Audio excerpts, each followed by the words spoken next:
오늘 말씀 같이 보도록 하겠습니다. 말씀은 사무엘하 21장 1절부터 14절까지인데요. 1절하고 2절만 좀 같이 보도록 하겠습니다. 한 절씩 교독하겠습니다. 제가 먼저 봉독합니다. 다윗의 시대에 해를 거듭하여 3년 기근이 있으므로 다윗이 여호와 앞에 간구하매 여호와께서 이르시되 이는 사울과 피를 흘린 그의 집으로 말미암음이니 그가 기브온 사람을 죽였음이니라 하시더라.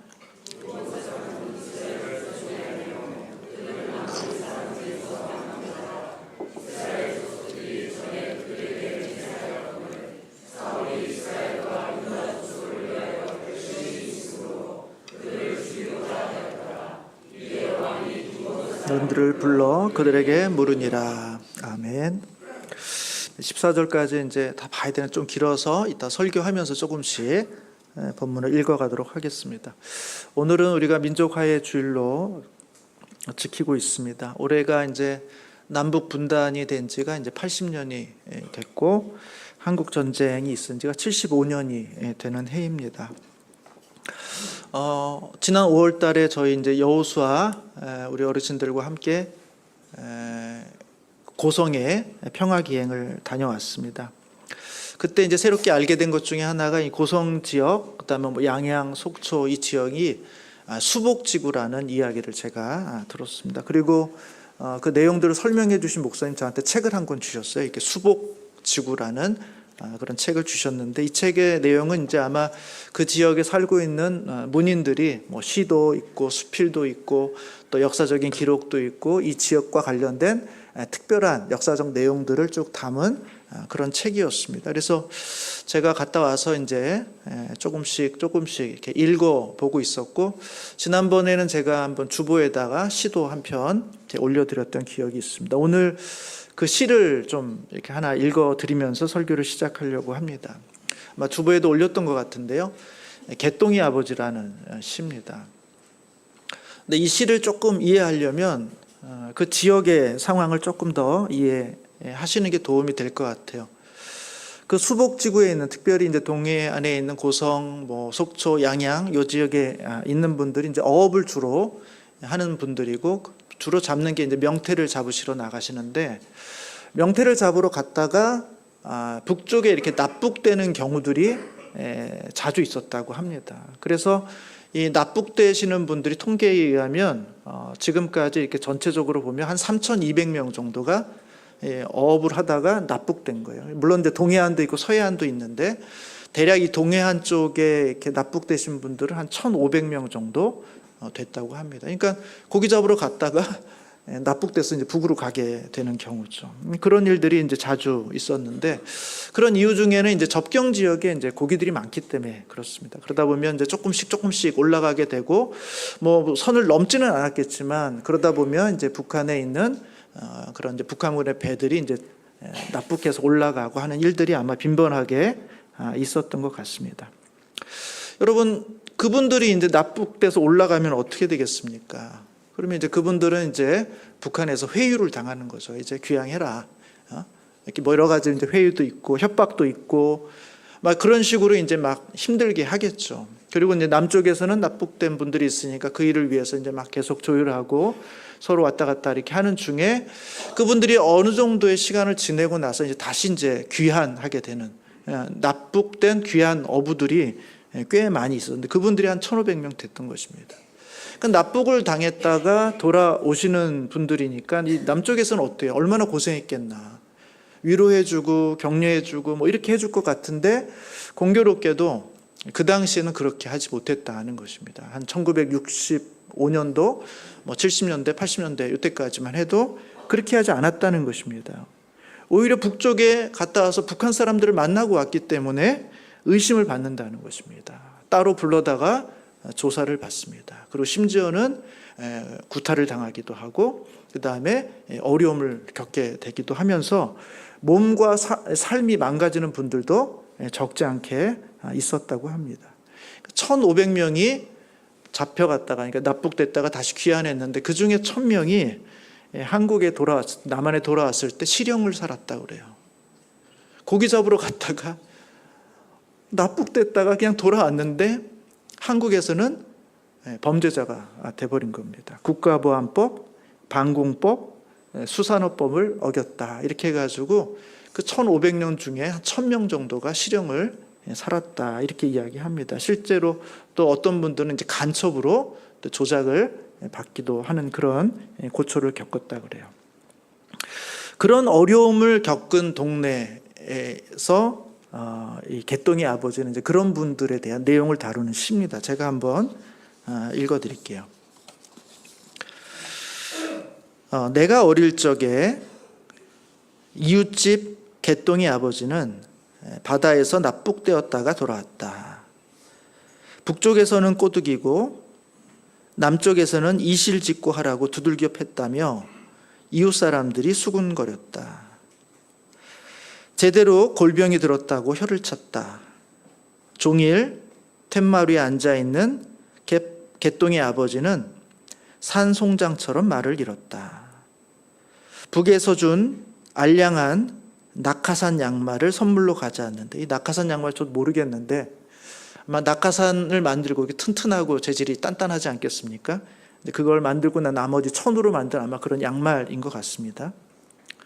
낙하산 양말을 선물로 가져왔는데 그깟 양말 쪼가리가 뭐길래 내팽겨치지 못하고 비척거리는 몸으로 집에까지 가져온 개똥이 아버지.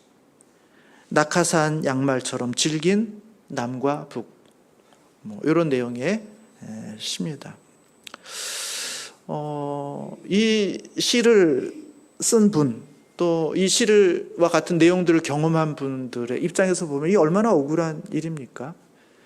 고기 잡으러 갔다가 납북되어서 고생은 고생대로 하고 돌아왔는데, 간신히 돌아왔는데, 전향하지 않고 돌아왔는데 오히려 이 땅에서는 환영해주고 위로해주는 게 아니라 의심하고 또 때로는 두들겨 패고 때로는 간첩으로 몰고 범죄자로 몰아서 힘들고 어려운 시간을 보냈다 하는 그 역사적인 내용들을 갖고 있다는 것입니다. 책을 읽다 보니까 더 참 억울하게 느껴지는 건 뭐냐 하면, 남북이 가까이 있는 그 접견 지역에서 이렇게 어업을 하다가 보면 넘지 않았는데, 북방 한계선을 넘지 않았는데 북한 배가 쫙 내려와 가지고는 이 남쪽의 어부들이 어업을 하고 있는 배들을 그렇게 토끼 몰듯이 막 몰고 납북해 갔다는 겁니다. 그러면 남쪽에 우리 이 어부들을 보호해 줘야 될 경찰이라든지 군 어떻게 해야 돼요? 빨리 쫓아가 가지고 보호해 줘야 되는데, 안타깝게도 북한의 배는 속도가 30노트인데 우리의 배는 10노트밖에 안 되는 겁니다. 그러니까 이게 그 당시, 좀 오래전 얘기겠습니다만, 그 당시에는 힘이 안 돼서 지키질 못한 겁니다. 능력이 안 돼서. 그렇게 해서 납북됐는데 그 사람들에게조차도 그 모든 죄에 대한, 잘못에 대한 책임을 그 어부들에게 다 지우게 된 거죠. 그런 고통과 아픔 속에 인생이 망가져버린 그 사람, 그리고 그의 그 모습을 보고 있는 가족들의 그 억울함이 얼마나 고통스러울까라는 생각들을 이전에는 잘 못 해봤습니다만 이 책을 보면서 해보게 되었습니다. 억울함. 제가 오늘 민족화해 주일에 어떤 내용으로 말씀을 전해야 될까 이렇게 고민하다가 제일 떠오른 게, 이 책을 보면서 떠오른 게 억울함이었습니다. 참 이 민족의 이 아픔은 참 억울함이 아닐까? 이 억울함이 해결되지 않으면 그것이 한이 되는 거 아닐까? 그것이 우리의 고통이고 우리의 아픔의 원인이지 않을까? 이런 생각들을 해보게 됐습니다.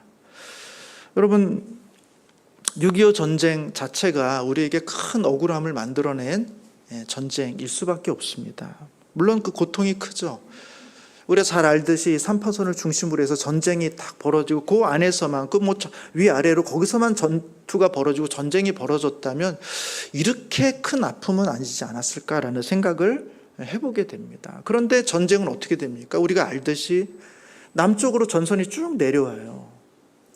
50년 6월 25일 전쟁이 일어나면서 밑쪽으로 쭉 내려옵니다. 그래서 낙동강 방어선까지 거의 이제 다 끝나가는 거죠. 거기까지 버티고 버텨서 거기서 근근히 버티고 있다가 9월쯤 됐을 때 인천 상륙작전과 유엔들의 도움으로 다시 밀고 올라갑니다. 그래서 전선이 위로 쭉 올라가죠. 38선 위로 쭉 올라갑니다. 그리고는 1950년 11월쯤 됐을 때는 이제 거의 압록강과 두만강 있는 지경까지 이제 국군이 또 연합군들이 이제 차지하게 되는, 야, 이제 통일이 되는구나, 이렇게 하는 그런 기대를 갖고 있는데, 우리가 잘 알죠. 중공군이 또 개입하지 않습니까? 전선이 또 다시 내려옵니다. 쭉 내려와서 어디까지 내려올까요? 1951년 1월 달까지 쭉 밑으로 내려오는데, 다시 3파선 밑으로 내려와서 동쪽으로는 삼척, 그 다음에 좌쪽 천안 바로 위까지 전선이 따로 내려오는 겁니다. 그러니까 이런 식으로 이 전쟁이 내렸다가 올라갔다가 다시 내려왔다 하는 이 반복이 우리들에게 너무나 비참한 일이다라는 생각들을 해보게 돼요. 한 번에 그냥 끝났으면 고통스러웠겠지만 그냥 그렇게 정리가 됐을 수도 있을 텐데, 정복을 당했다가 다시 점령했다, 이렇게 하면서 결국 어떤 일이 벌어지냐면 민족 상잔의 큰 비극으로 이어지게 된다는 거예요. 같은 동포의 싸움, 민족의 싸움이면서 동시에 한 마을에서 지냈던, 오랫동안 이웃으로, 친구로, 친척으로 지냈던 그 사람들 사이에도 누구의 편에 서느냐에 따라서 죽을 때도 있고, 다시 그 지역이 역적으로 보복을 해야 될 때도 있고 하는 그런 몇 번의 오고감들이 있으면서 서로가 서로를 죽이게 되는 말할 수 없는 고통. 전쟁은 끝났지만 그 감정과 그 분노는 해결될 수 없는 그런 전쟁이 바로 우리가 경험한 75년 전의 6.25가 아니겠는가 하는 생각들을 해보게 되는 것입니다. 여러분, 이 수복지구, 제가 이제 잘 몰랐다가 이제 알게 돼서, 이 수복지구는 그것이 더 극대화된 곳, 우리나라 전역이 다 그런 고통이 있지만 이 수복지구는 그것이 더 극대화된 곳이라는 사실을 알게 됩니다. 왜냐하면 전쟁이 일어나기 전 1950년 6월 25일 전에 이 수복 지역, 지금 38선 이북에 있는 뭐 예를 들면 고성이든 양양이든 속초든, 거기는 원래는 북한 영토였습니다. 북쪽 영토였다는 거예요. 그러니까 1945년 8월 15일 이후로 거기는 북한의 체제 속에 있던 사람들입니다. 그러다가 전쟁이 나고 전쟁이 끝나 보니까 내가 그 전에는 북한에 속해 있는 사람이었는데 전쟁이 끝나고 나서 보니까 이제 남한에 속한 사람이 된 겁니다. 그 지역 사람들은. 그 과정 속에 어떤 일이 벌어졌겠습니까? 처음에 가족들이, 자식들이 북한군의 일부가 되어서 남쪽과 전쟁을 치렀겠죠. 올라가면서 군인들은 따라 올라가거나 죽거나 가족들은 거기 남아 있었겠죠. 그러니까 군인들의 입장에서 볼 때 이 사람들은 어떤 사람이에요? 위험한 사람들이에요. 가족이 북한 사람인 거예요. 가족이 북한군에 일했던 사람들입니다. 그러니까 위험한 사람들이죠. 그리고 거기에 있던 사람들은 또 어떤 사람이겠습니까? 남쪽으로 북이 싫어 내려왔는데 다시 북으로 올라갈 줄 알고 기다리고 있었던 실향민들이에요. 북쪽에 가족을 둔, 북쪽에 고향을 둔 사람들이 거기에 모여 살게 되는 것입니다. 제가 이 책을 보고 이제 처음 알았는데, 수복지구가 이렇게 쭉 있으면 물론 동해안 쪽에는 거기 있지만 그 외에도 수복지구가 많이 있는데, 다른 지역은 1951년 4월 그때부터 전쟁이 완전히 끝나는, 휴전협정이 끝나는 그 시간까지 민간인들이 그 지역으로 못 들어갔답니다. 그런데 유독 이 동해안 쪽에 있는 고성과 속초와 양양 이 지역에는 민간인들이 살 수 있도록 그렇게 해줬다는. 그래서 많은 실향민들이, 이 함경도 쪽에 있는 많은 실향민들이 그쪽에 많이 살게 됐다는 거예요. 우리가 잘 아는 그런 아바이 마을도 그런 배경이 있는 거죠. 그래서 그쪽에는 1951년 4월부터 많은 실향민들이 함께 살고 그 원래 고향이었던 사람들이 거기에 살게 된 거죠. 그러면서 미군이 여기를 점령하면서 어떤 일을 했냐 하면, 미군의 입장에서는 너무 놀라운 것이에요. 그게 사실인지는 잘 모르겠습니다만 제가 이 책을 보니까 공산주의, 사회주의 국가였다가, 사회주의 영토였다가 그 당시만 해도 그 중에 일부가 다시 자유주의로 돌아온 땅이 없답니다. 그런데 그 수복지구는 유일한 땅인 거예요. 처음에는 북한의 체제 속에 있었던 땅이었는데 나중에 전쟁을 끝나고 나서는 그것이 이제 미군이 지배하고 우리 남쪽이 지배할 수 있는 자유주의 진영이 된 겁니다. 그래서 미군이 여기에 특별한 관심을 가지고 어떻게 하면 이 사람들을 사회주의 의식에서 자유주의 의식으로 바꿀까 하는 것에 집중적으로 실험해보는 특별한 지역이었다라고 기록되어 있습니다. 그러니까 여기에 살고 있는 사람들의 고통과 아픔이 어떤 것이겠습니까? 의심받는 거예요. 너희도 원래 북한에 속해 있었잖아. 너 북쪽에서 내려왔잖아. 너희 가족들은 북한군이잖아. 의심을 받는 거예요. 그리고 개조해야 될 대상으로 생각합니다. 그래서 이 사람들은 여기서 살아남기 위해서는 그냥 가만히 있어서는 그 자신을 괜찮은 사람을 증명할 방법이 없어요. 왜? 의심받으니까. 그래서 이 사람들은 적극적으로 공산주의에 대해서, 사회주의에 대해서 절대적인 반대의사, 강한 반대의사를 표명하지 않고서는 이 안에서 안심하고 살아갈 수가 없는 대상이 된 거예요. 얼마나 아이러니해요. 자기 가족은 북쪽에 있는데, 자기의 자녀들, 자기 남편은 지금 북한군이 되어서 있는데, 그 가족들은 남아서 북쪽을 증오하고 북쪽을 미워하고 그런 삶의 모습으로 살지 않으면 이 땅에서 살 수 없는 그런 안타까운 삶들을 살아가고 있었다. 이렇게 기록하고 있는 것입니다. 그래서 제가 그때 5월 달에 거기 방문했을 때 여기 설명해 주신 목사님, 지금 최근까지 그런지는 잘 모르겠습니다만 이 수복지구에 있는 사람들은 군대 갈 때도 현역으로 들어갈 수가 없었답니다. 왜? 의심스러워서. 그래서 지원을 해야지만 따로 검사를 다 받고, 그래서 문제가 없는, 신원에 문제가 없는 사람은 들어갈 수 있지만 저절로는 현역에 갈 수 없을 정도로 의심의 대상이었다는 거예요. 당연히 취업이라든지 어떤 사회 공직에 진출한다든지 그것은 쉽지 않은 문제죠. 왜냐하면 다 연좌제에 걸려가지고 그런 여러 가지 불이익들을 그냥 받을 수밖에 없는 그런 삶으로 오랜 시간을 버텨왔다는 것입니다. 생업을 하는 그 현장 속에서도 납북되었다가 다시 돌아왔는데도 불구하고 여전히 의심하고 그 인생을 망가뜨리고 결국은 그것으로 인해서 가정이 고통을 당하는데 그것을 호소할 데가 없는 거예요. 어디 얘기할 수가 없는 거예요.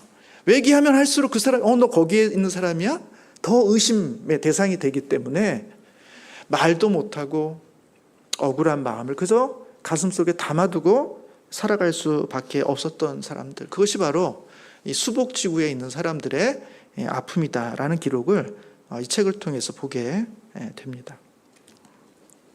아마 지역적으로 참 억울했던 지역을 따지자고 하면 이 수복지역이 크겠습니다만 사실은 거기만 그런 건 아니죠. 우리나라 전역이 6.25의 전쟁 속에서 구석구석 이런 아픔과 고통이 배어있지 않은 곳이 없기 때문에 아마 그런 고통이 곳곳에서 그 이후로도 한참의 시간, 75년의 시간이 지나갔음에도 불구하고 여전히 우리 안에는 그런 아픔과 상처와 고통이 남아있게 되었다라는 것이죠.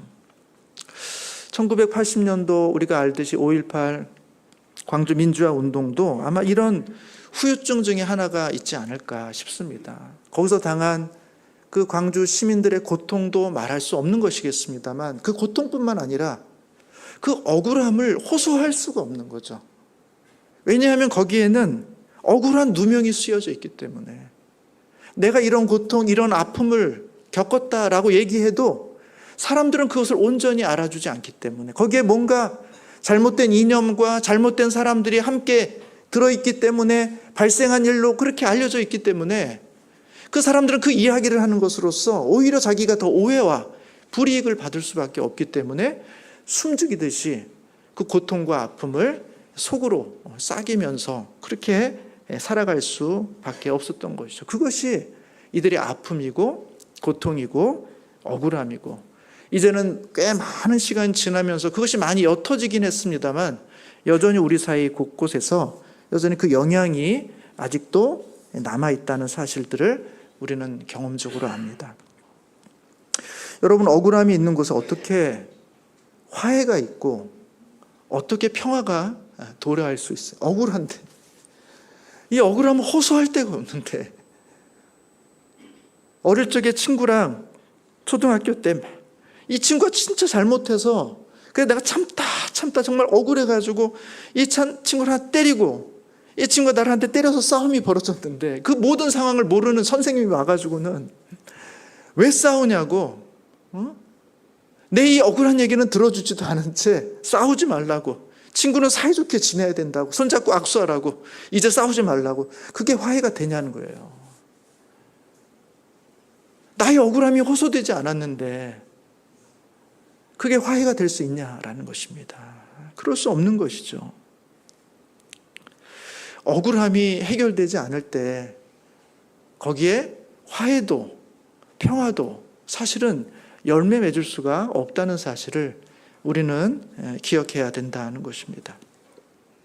여러분, 오늘 본문 저희가 다 읽지는 않았습니다만 이스라엘에 다윗 시대에 3년 동안 연이어서 기근이 왔어요. 한 해만 와도 쉽지가 않은데 3년 동안 연이어 기근이 왔습니다. 다윗 왕이 너무 고통스러운 거예요. 이거는 그냥 단순히 자연의 문제가 아니라 이건 분명히 하나님이 우리를 징벌하시고 우리를 책망하시는 것이다 라고 그는 생각했어요. 그래서 하나님 앞에 나아가서 이유를 묻습니다. 하나님, 이게 뭔 일입니까? 뭘 잘못했습니까 제가? 그렇게 이제 하나님께 물으니까 하나님이 말씀하시는 거, 네 잘못 아니다. 네 잘못이 아니라 너 바로 앞에 있었던 사울 왕의 잘못이다. 사울 왕과 그 집이 억울한 피를 흘렸기 때문이다. 기브온 사람들을 억울하게 죽였기 때문에 그 피에 대한 대가가 지금 너희들 가운데 나타나고 있는 것이다. 이렇게 우리 하나님이 말씀하시는 거예요. 그러니까 하나님은 그게 이스라엘 백성이든 하나님의 사람이든 기브온 사람이든 상관없어요. 억울한 자의 호소, 억울한 자의 눈물을 그냥 묻어두지 않으시는 거예요. 그 억울함의 책임을 이스라엘이 감당해야 된다 하고는 이스라엘에게 3년 동안 기근을 내리시고 다윗에게 숙제를 던진 겁니다. 너 이 문제 해결해라. 이 억울함의 문제 해결하지 않으면 이 기근은 계속될 것이다 라고 다윗이 숙제를 받은 거예요. 그래서 다윗이 이 문제를 풀기 위해서 애쓰기 시작합니다. 여러분 생각해 보세요. 이거 얼마나 억울합니까? 다윗도 억울하지 않아요? 다윗이 뭘 잘못했는데요? 왜 사고는 사울이 친 건데 그걸 왜 다윗이 해결해야 돼요? 다윗 입장에서 억울하잖아요. 그런데 그 억울하다는 얘기하면 뭐합니까? 지금 내가 통치하고 다스리고 할 이 백성들이 고통당하고 있는데 다윗이 적극적으로 그 문제를 해결하기 위해서 애를 씁니다. 3절부터 6절이 그 내용입니다. 2절 끝부분에 보면 이렇게 시작해요. 사울이 이스라엘과 유다 족속을 위하여 열심히 있으므로 그들을 죽이고자 하였더라. 참, 이 설명을 제가 안 드렸네요. 왜 기브온이 죽였는지 이거 설명을 안 드렸네요. 기브온 사람들은 이스라엘 12지파가 아닙니다. 우리가 여호수아서를 보면 알듯이 이 사람은 원래 가나안 사람들이에요. 이 아모리 족속의 사람들입니다. 근데 이스라엘 백성들이 가나안을 정복할 때 다 죽이니까 이 기브온 사람들이 그들과 싸워서 이길 수가 없겠다고 생각해서 묘수를 생각해낸 거예요. 그들을 속여가지고 언약을 맺자. 그렇게 해서 우리가 살자. 이렇게 해가지고 기브온 사람들이 여호수아를 싹 속여가지고는 마치 이 땅에서 멀리 살고 있는 사람인 것처럼 해가지고는 언약을 딱 맺고 죽이지 못하도록 딱 체결한 다음에 사실은 우리가 이 땅 사람이라는 게 나중에 밝혀지게 됩니다. 근데 여호수아가 거짓말을 했으니까 죽여도 될 텐데 그렇게 안 했어요. 언약을 우리가 맺었으니까 언약을 지켜야 된다 하고는 이 기브온 사람들을 보호해주고 기브온 사람들이 그때부터 이스라엘 사람들과 함께 살았어요. 근데 문제는 뭐냐, 이 사울 왕이 아마 이제 매년 이렇게 자기 지지율이 얼마나 되나 이렇게 체크를 하는데 지지율이 자꾸 떨어지나 봐요. 그러니까 이 지지율을 높일 수 있는 방법이 뭐가 있을까? 그러니까 유대인들이 좋아하는 일을 하고 싶은 거예요. 유대인들이 뭘 좋아하냐? 이스라엘 사람들이 다른 민족이 우리 가까이 사는 거 싫은 거예요. 아니, 기본 사람 우리 민족도 아닌데 우리 옆에서 같이 살고 있는 게 싫은 거예요. 그러니까 저 민족이 없으면 좋겠다는 반감이 있는데 그 문제를 해결해 주면 되겠구나 싶었던 것 같아요. 그래서 사울이 이 기브온 사람들을 학살합니다. 그래서 기브온이 억울하게 죽은 거예요. 그래서 기브온을 찾아가서 이제 다윗이 묻는 겁니다. 어떻게 하면 되겠냐? 어떻게 하면? 3절에 보시면 다윗이 그들에게 묻되 내가 너희를 위하여 어떻게 하랴? 내가 어떻게 속죄하여야 너희가 여호와의 기업을 위하여 복을 빌겠느냐 하니 기브온 사람이 그에게 대답하되 사울과 그의 집과 우리 사이의 문제는 은금에 있지 아니하며. 돈으로 보상해줘도 안 된다는 거예요. 이건 돈 문제가 아니에요. 너무 억울한 일이기 때문에, 고통스러운 문제이기 때문에 이거 돈으로 해결될 문제가 아니라는 겁니다.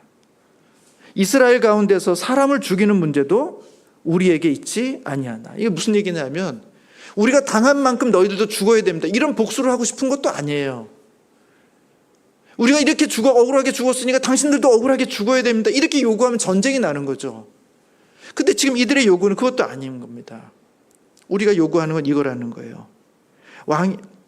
문제도 우리에게 있지 아니하이다 하니 왕이 이르되 너희가 말하는 대로 시행하랴. 그럼 너희가 요구하는 걸 얘기해봐라. 5절에 보시면 그들이 왕께 아뢰되 우리를 학살하였고 또 우리를 멸하여 이스라엘 영토 내에 머물지 못하게 하려고 모해한 사람의 자손 7사람을 우리에게 내어주소서. 여호와께서 선택하신 사울의 고을 기브아에서 우리가 그들을 여호와 앞에서 목매어 달겠나이다 하니 왕이 이르되 내가 내주리라 하니라. 해서 그 우리를 죽이고자 주동했던 사울의 가족 7명을 샘플로, 대표로 우리에게 달라. 우리가 그를 처단함으로써 우리의 억울함을 풀겠다. 이렇게 얘기한 겁니다. 물론 그냥 용서해 주면 더 좋았겠지만 그렇게 할 수는 없었던 거죠. 우리들 억울하니까요. 그래서 다 죽이겠다가 아니라 우리를 죽인 사울의 아들 7명을 우리가 주면 그들을 처형하는 것으로서 우리가 우리의 억울함을 풀겠다라고 이야기를 합니다. 다윗이 볼 때 적절하다 이렇게 판단한 것 같습니다. 그래서 7명을 내어줍니다. 7절에 보시면 그러나 다윗과 사울의 아들 요나단 사이에 서로 여호와를 두고 맹세한 것이 있으므로 왕이 사울의 손자 요나단의 아들 무비보셋은 아끼고 왕이 이에 아야의 딸 리스바에게서 난 자 곧 사울의 두 아들 알모니와 무비보셋과 사울의 딸 메랍에게서 난 자 곧 무올락 사람 바르셀레의 아들의 5 아들을 붙잡아 그들을 기브온 사람의 손에 넘기니 기브온 사람이 그들을 산 위에서 여호와 앞에 목매어 달매 그들이 7사람이 동시에 죽으니 죽은 때는 곡식 베는 첫날 곧 보리를 베기 시작하는 때더라. 해서 이제 그 7명을 죽였다고 나옵니다. 여러분 이렇게 해가지고 이제 기브온의 억울함을 풀어준 거죠. 정당한 그 죄를 범한 사람을 처형해 줌으로써 그 벌을 가함으로써 이제 이 억울함이 풀어지는 것 같은데 이 억울함의 문제는 그렇게 간단하게 풀어지지가 않습니다. 이런 일을 하고 나니까 또 다른 억울한 사람이 발생해요. 누구겠습니까? 자기 자식을 잃은 부모. 아니 사울이 잘못했는데 사울의 자식이라고 왜 그 죄에 대한 대가를 내가 지불해야 되는 거죠. 여기 보면 리스바라는 이 여인은 사울의 첩이었는데 아마 뒤늦게 그렇게 첩이 되어서 늦게 아마 아이를 낳은 것 같아요. 이 아이는 이 죽음하고 사울의 죽이는 이 행위하고는 전혀 상관이 없음에도 불구하고 리스바는 자기 아들 둘을 내어서 처형을 당하게 된 거예요. 이 여인의 어머니의 입장에서 이게 얼마나 고통스럽습니까? 그러나 이 리스바라는 여인이 이 2 아들의 죽음을 앞에 놓고 장례를 치르질 않는 겁니다. 바위 위에 천을 깔아놓고 그 시신 둘을 얹어놓고는 계속해서 그 시신을 지키는 거예요. 장례 안 치르는 거죠. 억울하다. 난 억울하다. 충분히 그럴 수 있지 않습니까? 어머니 입장에서 그런 거 아니에요? 그게 이제 10절의 이야기입니다. 아야의 딸 리스바가 굵은 배를 가져다가 자기를 위하여 바위 위에 펴고 곡식 베기 시작할 때부터 하늘에서 비가 시체에 쏟아지기까지 그 시체에 낮에는 공중의 새가 앉지 못하게 하고 밤에는 들짐승이 범하지 못하게 한지라. 그래서 이 어머니가 밤낮으로 이 시신을 지키는 거예요. 마치 이 시신을 놓고 시위하듯이. 하나님 억울합니다. 억울합니다. 다윗이 또 이야기를 듣습니다. 이거 해결이 안 돼요. 여러분이 다윗이 이 이야기를 들으면 이제 리스바의 요청대로 그런 기브온 사람 또 한 3명 죽이면 됩니까? 이런 식으로는 끝이 안 나는 거예요. 끝이. 다윗이 그 이야기를 듣고 다윗이 행한 일이 무엇입니까? 11절에 보시면 이에 아야의 딸 사울의 첩 리스바가 행한 일이 다 다윗에게 알려짐에 다윗이 가서 사울의 뼈와 그의 아들 요나단의 뼈를 길르앗 야베스 사람에게서 가져가니 이는 전에 블레셋 사람이 사울을 길보아에서 죽여 블레셋 사람이 벳산거리에 매단 것을 그들이 가만히 가져온 것이라. 다윗이 그곳에서 사울의 뼈와 그의 아들 요나단의 뼈를 가지고 올라오매 사람들이 그 달려 죽은 자들의 뼈를 거두어다가 사울과 그의 아들 요나단의 뼈와 함께 베냐민 땅 셀라에서 그의 아버지 기스의 묘에 장사하되 모두 왕의 명령을 따라 행하니라. 다윗이 한 게 뭐예요? 죽은 사람 어떻게 살려낼 수도 없지 않습니까? 또 기브온 사람 죽일 수도 없잖아요. 다윗이 한 것은 사울 왕, 이 가문을 위해서 사울 왕의 죽음의 뼈, 그의 아들 요나단의 뼈를 수습해 가지고는 장례를 잘 치러준 겁니다. 그래서 그들의 가족의 아버지의 묘에 함께 잘 장례를 치러준 거예요. 다윗이 그걸 한 겁니다. 죽은 사람을 살려내지는 못했지만 죽은 자의 마음을 어떻게 위로해 줄까? 이들의 억울함을 어떻게 풀어줄까? 또 다른 누군가를 죽임으로써 이들의 억울함을 대신할 수는 없는 거 아니에요? 그래서 그가 할 수 있는 방법은 자기의 원수, 자기의 대적자 사울의 시신을 가져다가 요나단의 시신을 가져다가 잘 장례를 치러서 그 아버지의 묘에 잘 안치시켜 줌으로써 그들의 마음의 억울함을 덜어주는, 풀어주는 작업을 다윗이 했던 것입니다. 그리고 나서 그 후에야 하나님이 그 땅을 위한 기도를 들으시느니라 이렇게 되어 있어요. 그 억울함이 풀리고 나서야 비로소 하나님께서 그 땅 가운데 비를 내려주셨다라는 것입니다.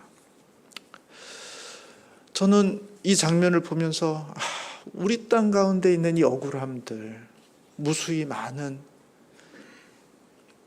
우리가 다 알지도 못하는 그런 많은 억울함들, 아픔들, 고통들, 사람들에게 다 말로 할 수 없는 그 많은 아픔들이 물론 그 이전부터 쭉 쌓여왔겠습니다만 결국은 6.25 전쟁을 통해서 극단적으로 우리 가운데 나타나게 됐고 그 영향을 지금도 계속해서 우리가 받고 있는 것이 아닐까. 그것을 풀 수 있는 길이 뭘까? 과거로 돌아갈 수도 없는 것이고 이미 죽은 자를 다시 끄집어낼 수도 없는 이 고통, 이 아픔, 어떻게 하면 이 억울함을 풀 수 있을까? 여러분, 억울한 자의 아픔을 어떻게 풀 수 있는가? 다윗은 우리 가운데 그 모습을 보여줘요. 억울한 자에게 가서 억울한 자의 이야기를 듣습니다. 도대체 너희들의 억울함이 뭐냐? 그 억울함의 이야기를 이스라엘인의 입장에서 듣는 게 아니라 그 기브온 사람의 입장에서 그 이야기를 듣는 거예요.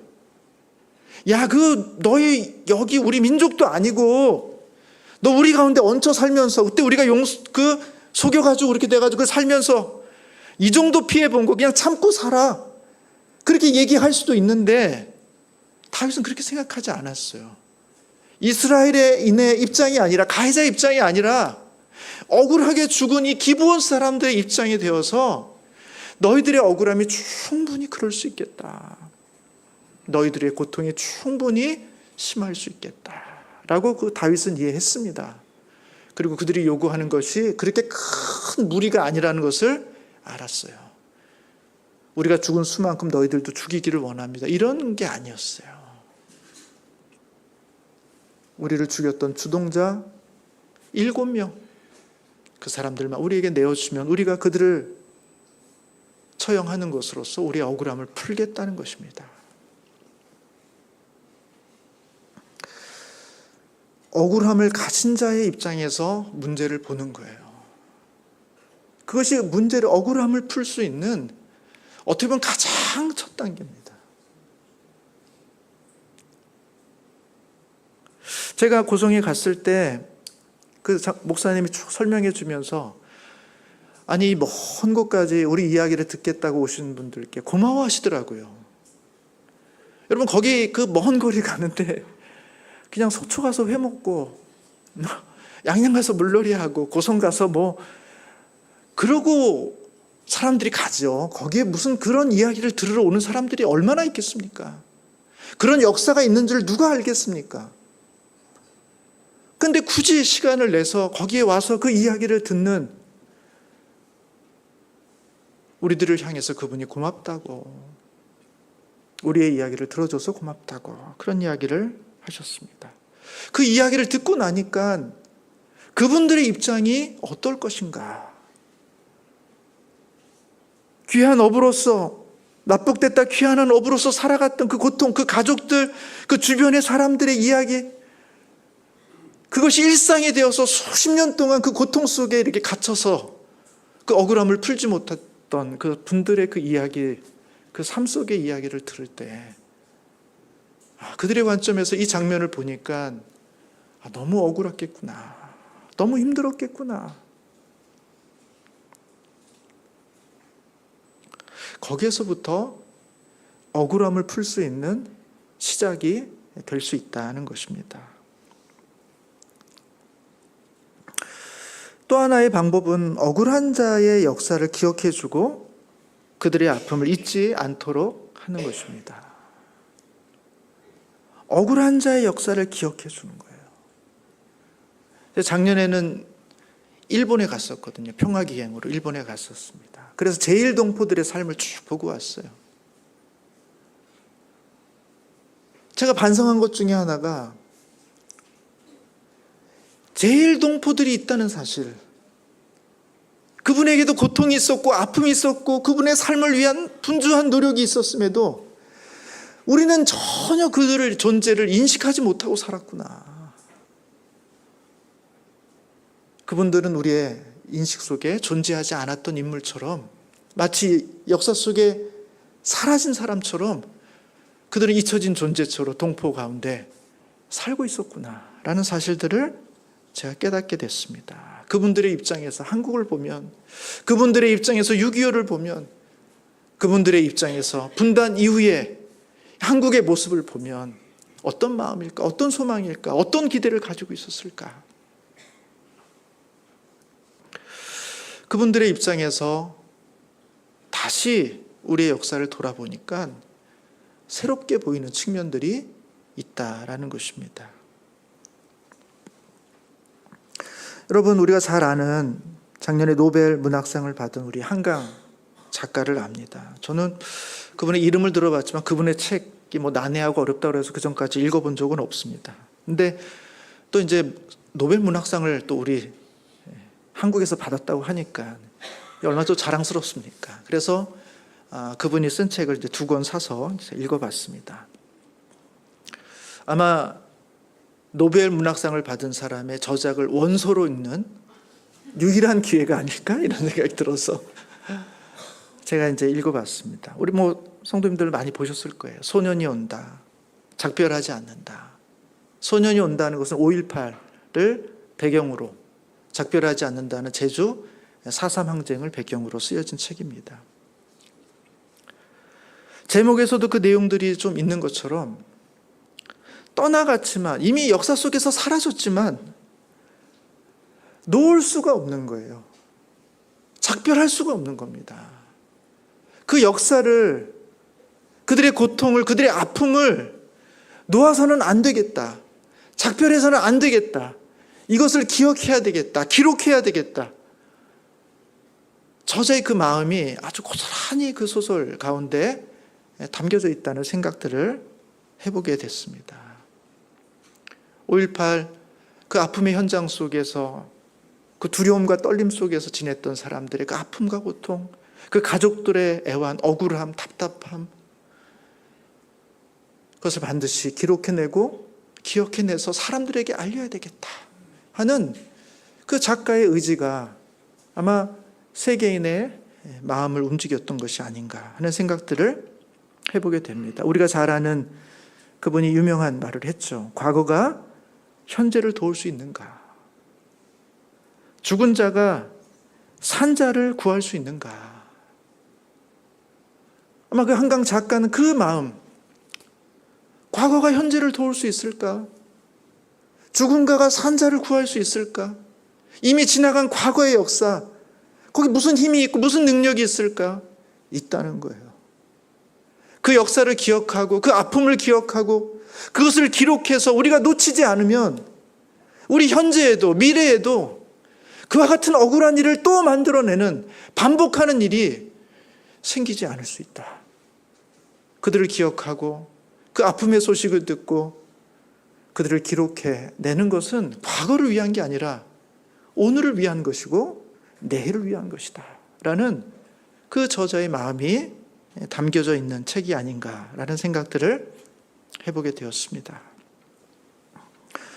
민족화의 주일을 맞으면서 제 마음속에 그런 기도 제목이 생겼어요. 하나님, 우리 산울교회가 이 땅 가운데 억울함을 들어주는 교회가 되었으면 좋겠습니다. 세상에 많은 억울한 사람들, 억울한 일들, 억울한 역사들이 많은데 하나님, 우리 교회가 그 이야기를 다윗처럼 들어줄 수 있는, 그래서 그 억울한 사람들의 그 문제 자체가 해결되지 않을지는 모르지만 그들의 마음의 짐, 마음의 무게, 그 고통이 조금은 작아지고 조금은 옅어질 수 있도록, 그리고 당신이 홀로 고통받는 것이 아니라 그 짐을 우리가 조금씩 나누어지겠습니다 하는 억울함을 들어줄 수 있는 교회. 더 나아가서 우리가 할 수만 있다면 그 억울함을 풀어줄 수 있는 교회. 완전히 해결해 줄 수는 없지만 그들이 그 억울함 속에서, 고통 속에서만 살지 않고 함께 기억하고 그들의 편에 서서 그들의 이야기를 듣고 그들이 필요한 순간에 함께 연대해 줌으로써 우리도 당신의 고통에 함께하고 있다라는 사실을 알려주는, 그래서 그 억울함을 풀어줄 수 있는 그런 교회. 여러분, 우리 하나님은 어떤 하나님이세요? 억울한 자의 눈물을 닦아주시는 분입니다.